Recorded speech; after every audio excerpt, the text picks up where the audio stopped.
சஞ்சய் நினைக்கிறது ஒரு காலமும் நடக்காது அப்படின்னு சொல்லி யாரெல்லாம் நினைக்கிறீங்களோ அவங்களாம் வீடியோ கலெக்ட் பண்ணிக்கோங்க.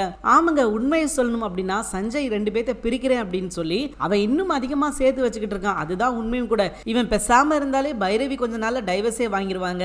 ஆனா அதை விட்டுட்டு அவங்க பிரிக்க பிளான் பண்றேன் அப்படின்னு சொல்லிட்டு அவங்களை இன்னும் சேர்த்து வச்சுக்கிட்டு இருக்கான். அது அவனுக்கு தெரியல. ஓகே, லாஸ்ட் எபிசோட் நடந்த முக்கியமான விஷயங்கள் என்ன அப்படின்னு பாத்தீங்கன்னா, சஞ்சய் ஒரு மாஸ்டர் பிளான் போடுறான். அது என்னன்னா, காயத்ரி செலியனோட கல்யாணத்துல ஒரு கலவரத்தை ஏற்படுத்தணும். அந்த கலவரத்துல ஆறுமுகத்தை போட்டு தள்ளிடணும். அதோட சரி, அவனோட சாப்டரை அப்படியே க்ளோஸ் பண்ணிடலாம் நினைச்சுக்கிட்டு இருக்கான். பட் அது நடக்காது அப்படின்றது தான் உண்மையும் கூட. அண்ட் அது போக இவனோட திட்டம் என்ன அப்படின்னு பாத்தீங்கன்னா, காயத்ரிக்கும் சம்பத்துக்கும் கல்யாணம் பண்ணி வைக்கிறது தான் இவனோட முக்கியமான திட்டமா இருக்கு. ஆனா இது எதுவுமே நடக்காது. சோ நாளைக்கு எபிசோட்ல என்ன நடக்க போகுது அப்படின்னு பாத்தீங்கன்னா, கல்யாண ஏற்பாடுகள்லாம் பரபரப்பா நடந்துகிட்டு இருக்கு. இப்ப வரைக்கும் எந்த பிரச்சனையும் இல்ல அப்படின்னு சொல்லி நினைச்சுக்கிட்டு இருக்கும்போது தான் கல்யாண வீட்டுல ரேஸா அங்கங்க பிரச்சனை நடக்கிறதுக்கான அறிகுறிகள் அப்படியே தெரியுது. அண்ட் ஒரு கட்டத்துல பாத்தீங்கன்னா பிரச்சனை ஓரளவுக்கு பெரிய லெவல்ல வருது. அண்ட் இதுதான் பாத்தீங்கன்னா சஞ்சய் எதிர்பார்த்தா ஏற்பாடும் பண்ணா. அது போக போக பாத்தீங்கன்னா அந்த கலவரம் பெரிய கலவரமா மாற ஆரம்பிச்சிருச்சு. அண்ட் அடிதடி கலவரமா ஆயிடுச்சு. அப்ப சிவாவா இருக்கட்டும் அண்ட் நம்ம ஆறுமுகமா இருக்கட்டும் 2 பேரும் சேர்ந்து இந்த கல்யாணத்தை நல்லபடியா நடத்தி முடிக்கணும் அப்படின்றதுக்காக ஃபைட் பண்ண ஆரம்பிச்சிட்டாங்க. ஏன்னா ஆறுமுகத்தோட தங்கச்சி கல்யாணம்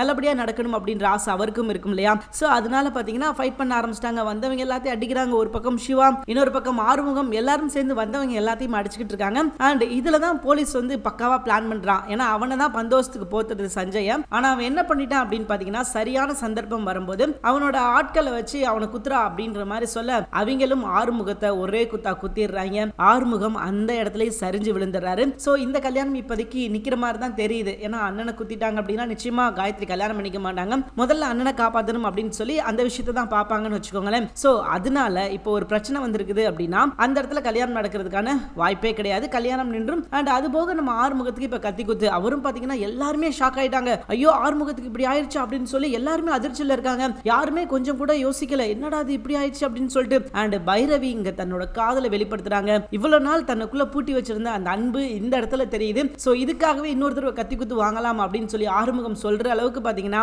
அந்த இடத்துல பைரவியோட ரியாக்ஷன் இருந்தது அப்படின்னு சொல்லலாம். இதை பார்த்தாவது சஞ்சய் மாடு திருந்துமா அப்படின்னு கேட்டீங்கன்னா கண்டிப்பா திருந்தாது. அவன் செய்யற வேலை எப்படி இருக்குது அப்படின்னு பாத்தீங்கன்னா, பைரவிக்கு மேலும் சஞ்சயை பிடிக்க வைக்கிறதுக்கான எல்லா வேலையும் அவன் பார்த்துக்கிட்டு இருக்கான். ஆனா அவன் என்ன செய்யறான் அப்படின்னா, இப்படி பண்ணா அவங்க 2 பேரும் பிரிச்சிடலாம் அப்படின்னு நினைச்சு செஞ்சுக்கிட்டு இருக்கான். ஆனா அது மேலும் அவங்கள 2 பேர்த்த சேர்க்கிறதுக்கு தான் வழிவகும். அண்ட் அடுத்த கட்டமா பாத்தீங்கன்னா கல்யாணம் நின்றுச்சு. அண்ட் நம்ம ஆறுமுகத்தை கொண்டு போய் ஆஸ்பத்திரியில அட்மிட் பண்றாங்க. ஆனா ஆறுமுகம் என்ன சொல்றாரு அப்படின்னா, இந்த கல்யாணம் நல்லபடியா நடக்கணும், எனக்கு என்ன ஆனாலும் பரவாயில்ல, என் தங்கச்சி கல்யாணத்தை நான் பார்க்கணும், இந்த கல்யாணம் நடக்கணும் அப்படின்னு சொல்லி மேடையிலே பிரச்சனை பண்றாரு. சோ அவர் சொன்ன மாதிரி இந்த கல்யாணம் நேரம் நிக்க கூடாது. அவரை பொறுத்த வரைக்கும் இந்த கல்யாணம் நின்றுச்சு அப்படின்னா திருப்பி அது நடக்குமோ நடக்காதோ, நிறைய பிரச்சனைகள் வருமோ அப்படின்றது அவருக்கு நல்லாவே தெரியும். சோ அதனால இந்த கல்யாணம் நடக்கணும் அப்படின்னு சொல்லி அவர் பிடிவாதம் பிடிக்கிறாரு. கல்யாணத்தை விட உங்க உயிர் தான் முக்கியம், முதல்ல உங்களுக்கு ஆஸ்பத்திரியில போய் சேர்க்கணும் அப்படின்னு சொல்லி எல்லாரும் சொல்றாங்க. அண்ட் இப்போ என்ன செய்ய போறாரு?